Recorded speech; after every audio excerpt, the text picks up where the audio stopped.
ওকে, so এখন আমরা HTTP নিয়ে একটু আলোচনা করব। সো এটার জন্য সাপোজ গুগলে আগে আমি লিখতেছি জেসন প্লেস হোল্ডার, লিখে আমি একটা সার্চ দিলাম। সো এই যে দেখেন এখানে কিছু রেস্ট এপিআই আমরা পাবো, যেটা নিয়ে আমরা কাজ করতে পারবো। মানে এক্সাম্পল হিসেবে, সো এই যে আমাদের রেসপন্স গুলা, সাপোজ হচ্ছে এই যে পোস্ট, আমি যদি ক্লিক করি তাহলে এখানে এই যে এখানে কিন্তু এটা ইউআরএল পাচ্ছি এবং অনেকগুলা পোস্ট পাচ্ছি, তাই না? সো এইগুলাকে আমি লারাভেলে ধরবো কিভাবে সেটাই আমি দেখাচ্ছি।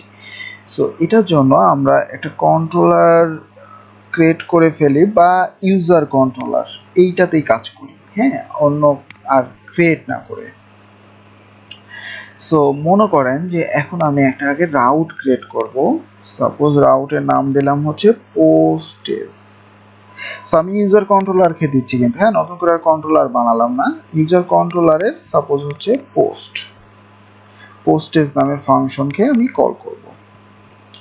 সো ইউজার কন্ট্রোলারে চলে আসলাম। এবার আমি এখানে লিখব পাবলিক ফাংশন পোস্টেজ, ঠিক আছে?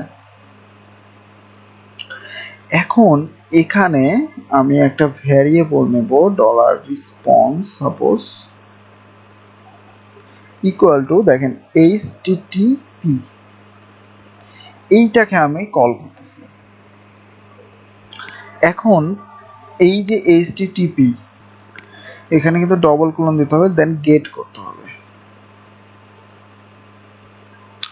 সো এখানে এবার আমরা কি করব, ওই ইউআরএলটা দিয়ে দেব, এই যে ইউআরএলটা। ওকে,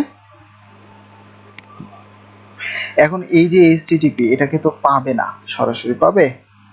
সো আমাকে এখানে কি করতে হবে, এটাকে ইনক্লুড করতে হবে। সো এটা কার মধ্যে আছে, ইলুমিনেট সাপোর্ট,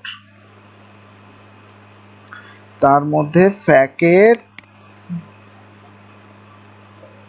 তার মধ্যে http।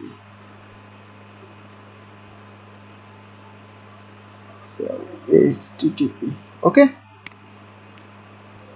সো এবার এখানে আমি যেটা করব, রিটার্ন করে দেব এটাকে, রিটার্ন $response থেকে জেসন,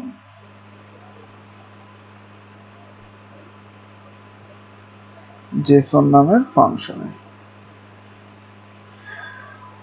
সো এখন যদি আমি পোস্টেজ লিখি আমার লারাভেলে, দেখেন তো কি আসে।